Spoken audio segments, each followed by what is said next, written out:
This is the Bryan Hyde Show. Well, hello there and welcome to the show. Glad you could join me today. I will try to make it worth your while. By the way, I'm going to tell this to you, this is not to make you feel guilty or in any sense feel like, well, now I'm obligated. I have to listen to everything that he says. But I want to share this with you so you understand how seriously I take this little program, such as it is. It's not just a matter of, all right, what do I feel grinding my gears today? And I sit down and I crack open the microphone and, just kind of have at it. Whatever it is that I'm doing here, and sometimes I'm not even sure what that is. I don't get to see the end result of, does this impact people in a positive way? Once in a while, I hear from people who say, hey, thank you very much. I appreciated that. Or that was an especially insightful, item that you shared. And I appreciate that, but that's not why I do it. In other words, I don't do this for the accolades. I do this because I really believe that we are living in a time where the truth is becoming more difficult to find. And so I'm speaking to those people out there who have made truth a priority in their lives. How can I tell who those people are? Well, first of all, they are willing to step outside of that mainstream narrative where the truth is very tightly controlled, and this is what you're allowed to think. And they're willing to consider things that, are rapidly becoming forbidden. And when I say forbidden, I mean they're being, they're ideas or ideals that are being suppressed or discouraged or in some cases filtered by, big tech through algorithms on social media, or sometimes just outright omitted by legacy media and, the mass media sources out there.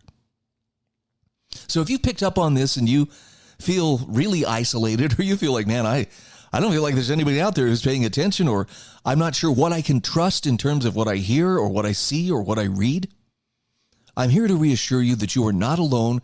There are others who are also in that quest for truth, that never-ending quest for clarity, as I like to call it. And I just want to share this with you. Every day before I start this program, I take the time to pray. I take the time to ask God to help me make the best use of this time. Now, that doesn't mean I'm going to knock it out of the park every time, or that, you're going to hear heavenly choirs singing behind me as I hold forth on whatever topic. And I only share this with you because I just want you to understand, this is not about, let's see what Bryan's going to rant about today. I feel like this is a sacred duty. I almost feel like this is a stewardship for which I will be accountable to God at some point. And I take it seriously in the sense that I don't want to mislead people. I don't want to unnecessarily alarm or agitate people. I want to be a source of truth and light, or at least a platform where people can access truth and light. I'm not the source of truth and light, okay? There is one real, legitimate source of truth and light, and that is who I turn to every morning before I start this program to consecrate my efforts. Whatever I write, whatever I speak, whatever I choose to talk about, I ask God to guide me to share the things that are most needed. And that doesn't mean it's going to, magically solve everybody's problems. But there are times when I'm done, I've finished producing the show, and I just know someone needed to hear this. And usually it's the times where I go off topic. It's the ones where I'm off there in the weeds somewhere going, I don't know how I ended up on this topic, but there it is. And that's what I share. So hopefully that gives you a little bit of insight. Hopefully it doesn't scare you away. Some people it probably will. And that's okay.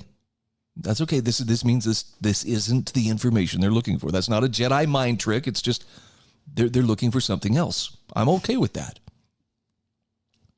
But for those who are making truth a priority, I need you to understand that I also make truth a priority, and whatever I share only after asking for God's help to find the message or the information or the principles that are worthwhile. That's how seriously I take it. So for what it's worth, there you go. Okay, let's dive in. I have a lot to cover today, and some of this is going to be really self-evident, but I want to start with a great piece from Paul Rosenberg. This is a republication of an essay that I saw some years ago, but he is so on topic here. Most of us remember this quote from Edmund Burke, right? The only thing necessary for evil to triumph is... I think most people could finish that phrase. Well, it's for good men to do nothing, right? And Paul Rosenberg says, look, he says, I'm betting that most people could complete that phrase, but he says it isn't quite true. Edmund Burke is supposed to be the source of it, and he was a good man, but that doesn't make the saying true. The saying is, the only thing necessary for evil to triumph is for good men to do nothing. And he says, yes, there is a time when good men and women must stand up for what's right, even when it involves risk. But that moment comes only after evil has already been well established and is powerfully on the move. Interesting. I hadn't really thought about that before. So he says, fighting evil may be an essential thing, but it isn't the first problem. It matters only after thousands or millions of mistakes have already been made. And if those first mistakes had not been made, great fights against evil wouldn't be necessary. Well, what does he mean by that? Okay, here's the explanation. Let's talk about where evil comes from. Paul Rosenberg says, let's begin with a crucial point. Evil is inherently weak. And here's why that's true. Evil does not produce. It must take advantage of healthy and effective life, in other words, productive men and women, if it is to succeed. Evil by its nature is wasteful and destructive. It requires the production of the good in order to do its deeds. So as example here, how much territory could Caesar have conquered on his own? How many people could Joe Stalin have killed with no one to take his orders? How many people could Mao have starved to death without obedient middlemen? With duteous followers, however, evil rulers killed some 260 million people in the 20th century. So the truth is that evil survives by tricking the good into doing its will. Without thousands of basically decent people confused enough to obey, evil would fail rather quickly. So the great tragedy of our era is the extent to which evil has been successful in convincing people to service it. Good people, having yielded their wills, arm evil, accommodate evil, and even acquiesce to its actions. Hannah Arendt, who, by the way, survived the Third Reich, summarized it this way. The sad truth is that most evil is done by people who never make up their minds to be good or evil. What do you think of that quote? Paul Rosenberg says people end up supporting evil because they don't want to make up their minds at all. They want to avoid criticism and vulnerability, so they hold to the middle of the pack and avoid all risk. Now, these people wouldn't initiate murders by themselves, but in the name of duty or loyalty or the greater good, they cooperate with evil and give it their strength. Each plays a part, but not so large a part that they have to contemplate its effects. It's kind of like every little snowflake doesn't feel responsibility for the avalanche. But every snowflake that's a part of that avalanche contributes to the destruction that the avalanche causes. So what he's talking about here are sins of obedience. People think of murder, lying, and robbery as sins, but none of those has nearly the death toll of obedience. Basically, decent men and women obey agents of evil for very mundane reasons. And he says the process goes kind of like this. Confused and intimidated, they look for what's being punished and what isn't. Then they try not to make waves. Then they learn that they can avoid making waves best if they adopt the perspectives of their overlords.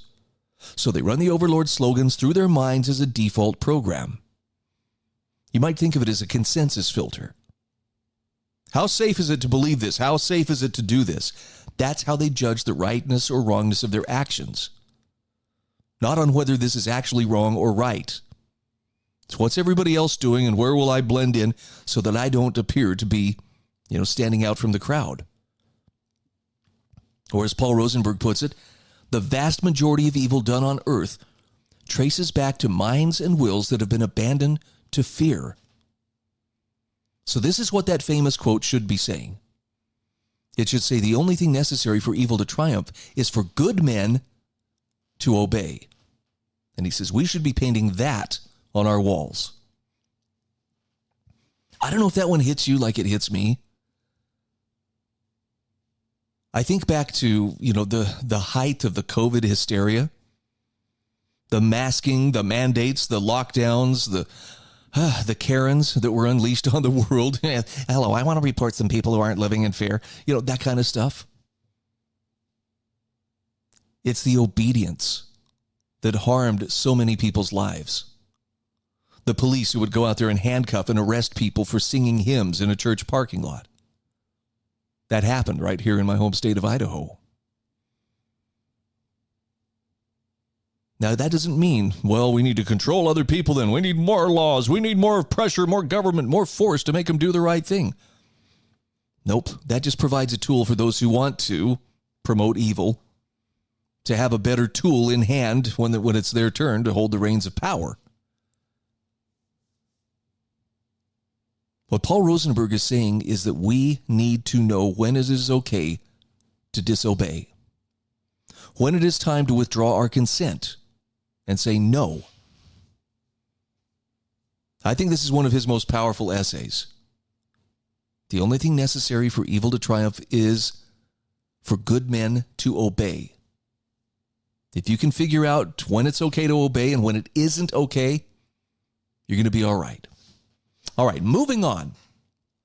I've been watching just bits and pieces. I'm not going to sit there and tune into live streaming coverage of the DNC in Chicago. It's a source of both amusement. If you watched their singing of the national anthem yesterday, holy cow, that was a train wreck of epic proportions, and I couldn't decide whether to laugh or cry. It was so half-hearted and so just off key, and it was very, very cringeworthy. But I also watch with a sense of horror at the just blatant gaslighting and lying and psychological projection. One of my favorites was there was a clip of. In fact, if I can find this, maybe I'll play this for you. This one just blew my mind, because there's a young lady who is talking about the danger of Donald Trump and what he could do if he was elected. Why there's something he could do to America that would just be horrific. Let me see if I can get this one to come up. You've got to hear what she says. Here we go. Oh shoot! It's not gonna play through. Never mind. I thought I had everything properly connected to my computer, but it's not. So, bottom line is, she says Donald Trump would be able to weaponize the Department of Justice to go after his political opponents. He could even turn the FBI into his own personal police force. I mean, for anybody who's been paying attention, it's like, yeah, really, that would be terrible if somebody did that. She's describing exactly what the current people in power have been doing to Donald Trump. I mean, it's really quite remarkable. But there it is, and it doesn't appear to be, getting any better. All right. Nevertheless, it's been interesting to watch what's been going on, and one of the things that really has hit me is how strong the pro-abortion, birth control, I guess they call it reproductive freedom, rhetoric is. As it's like it's the central plank. If we are not able to kill or prevent children, then we have somehow failed as a society. And look, I don't want to relitigate the whole abortion debate, but that's a very interesting platform, an interesting hill to die on. And the fervor over so-called reproductive rights, to me, is very solid evidence that societal attitudes toward children and toward family have shifted in a very dark direction. Now, Kimberly Ells, writing for intellectualtakeout.org, has a remarkable essay about why your children are more important than your dreams. And apparently there's a thing on Instagram called Ballerina Farm. It's one of the most popular moms in America. And with her 8 children, a gaggle of hogs, endless Instagram videos of baking from scratch, and her 10 million followers, Hannah Neeleman is a mom to be reckoned with. Oh, and she also wins beauty pageants like a boss, and is a Juilliard-trained ballerina. So there was a recent article on Hannah and her husband Daniel that threw the digital world into hysterics. Kimberly Ells says, a main source of outrage is that Hannah gave up her dreams of being a ballerina to be a wife and mother. In fact, she says a lot of people are horrified that Hannah has little time to herself and sometimes works to the point of exhaustion.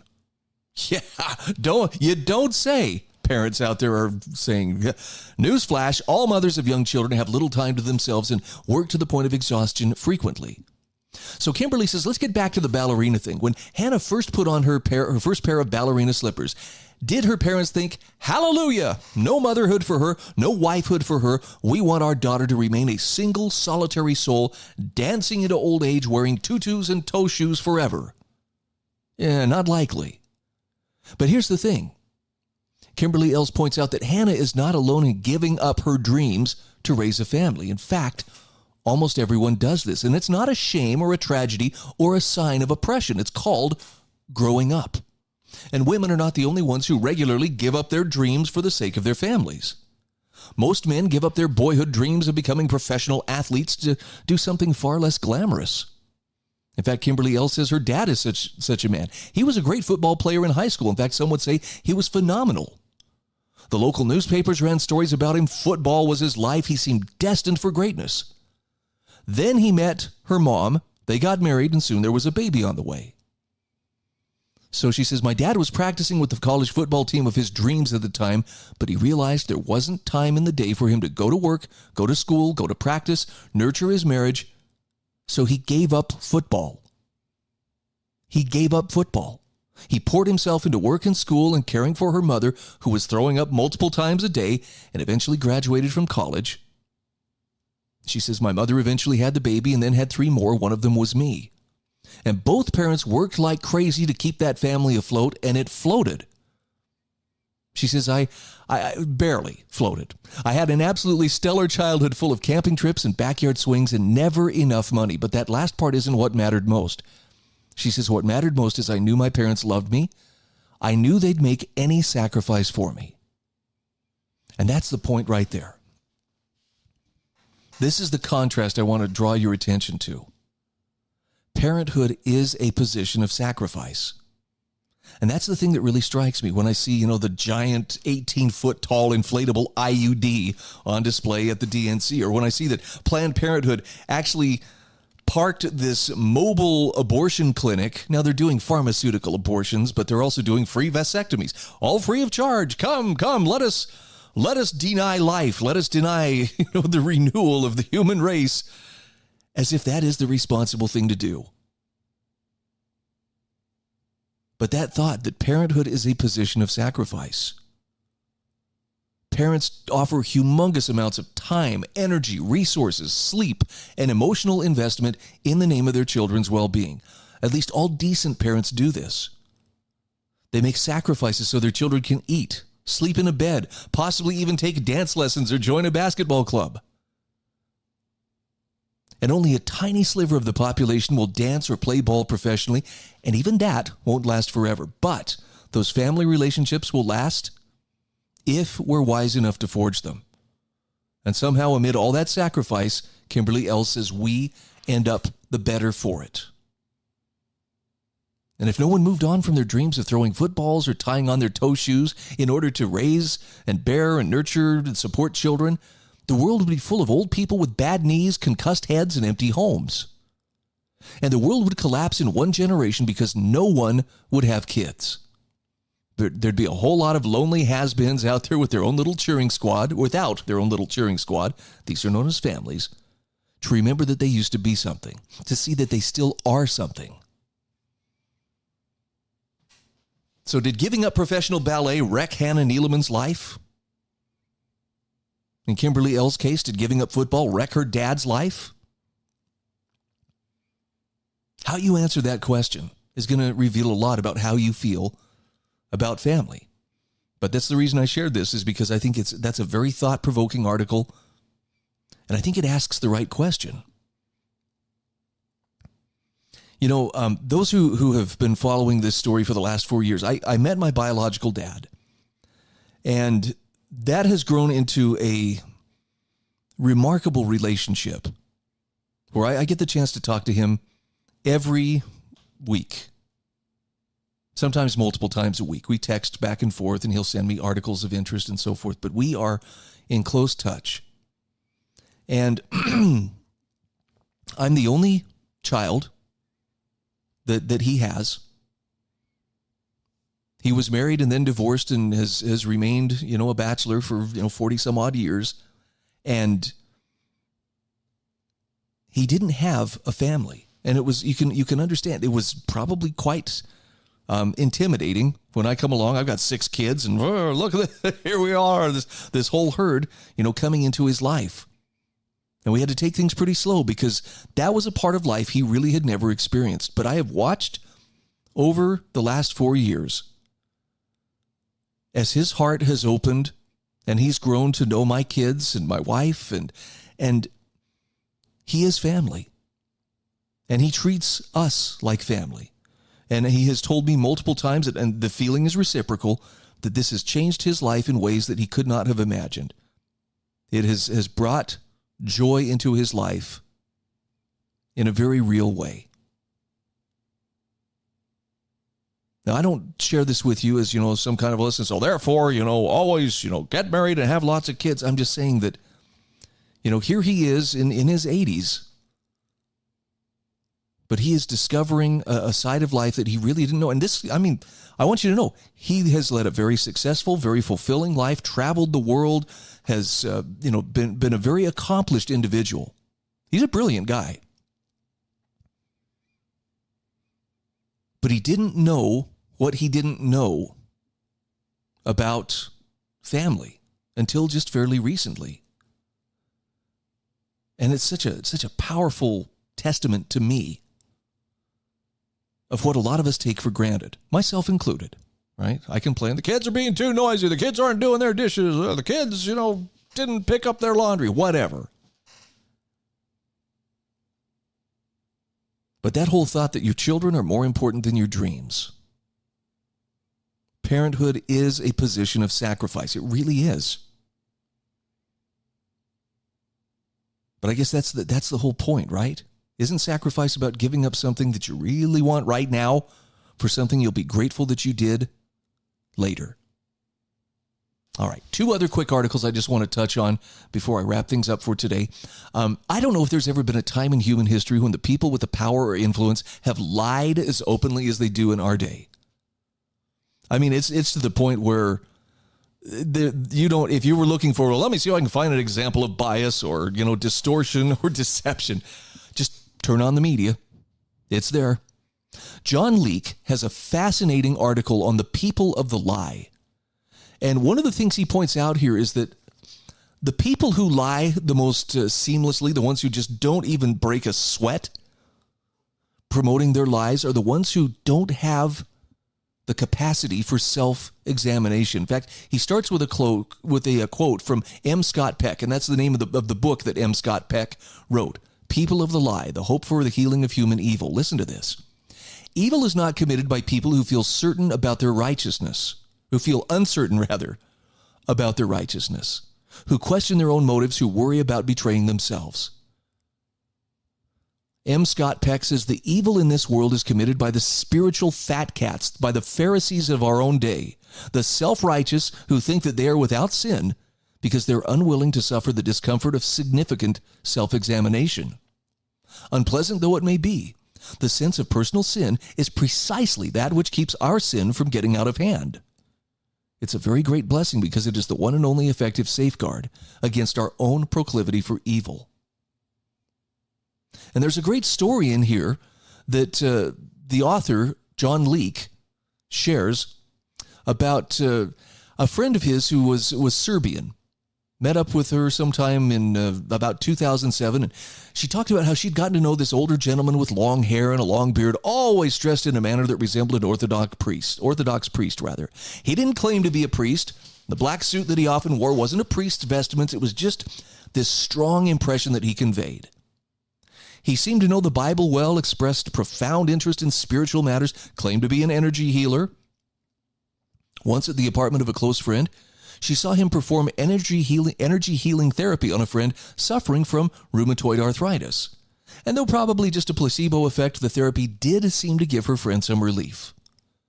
All the same, he says, my old Serbian friend sensed that there was something off about the man. While he spoke Serbian like a native Bosnian Serb, he claimed to be a citizen of Croatia, which struck her as odd, as did his name, Petar Glumak. In Croatian, the word glumak means actor. Once at a gathering at a fellow Serb's apartment, she told him in a joking manner, "Why do I get the funny feeling that you aren't who you say you are?" He replied with a smile and said something like, "You seem like a very perceptive woman, but I don't know why you think that." Well, about a year later, she saw on the news that the former Bosnian Serb president, Radovan Karadzic, had been arrested in Belgrade for multiple charges of genocide, crimes against humanity, and war crimes. And in that instant, she realized that the energy healer, Petar Glumak, was Radovan Karadzic. In fact, it had even crossed her mind that without the long hair and beard, Peter Glumak looked just like Karadzic. So the point here is Karadzic was a brilliant actor who came off as a man of great education and culture. And in many respects, he was a man of considerable education and culture. But John Leake says it's strange for me to contrast him with the current bumper crop of liars who infest politics and the media, who constantly lie in the most artless and patently ridiculous way. And he includes a video in this article, which I hope you will take a look at. You can find it in my show notes at thebryanhydeshow.com. Show notes for August 21st, 2024. And it's a video about who was responsible for blowing up the Nord Stream pipeline in September of 2022. John Leake says anyone who still possesses a shred of common sense and logic could see that their passionate, vehement assertions made no sense. And yet, like an elite legion of professional liars, they all read from the same mendacious script with extraordinary aplomb and esprit de corps. These are our current people of the lie, whom M. Scott Peck described in his 1983 book. And the point here is, he says, I doubt that any of them intended to be evil, but their self-righteousness has blinded them to their capacity for participating in evil enterprises. They are moral imbeciles. A world that has grown this comfortable with lying is a world in which evil can easily flourish with little opposition. That pretty much brings us full circle. How do we stop evil from coming into the world? We stop it from entering through us, through our actions, our choices, and by not participating in the lie, and by not obeying those who lie. Thanks again for tuning in. Please check out my show notes at thebryanhydeshow.com. These are the show notes for August 21st, 2024. We'll talk again tomorrow. This is The Bryan Hyde Show.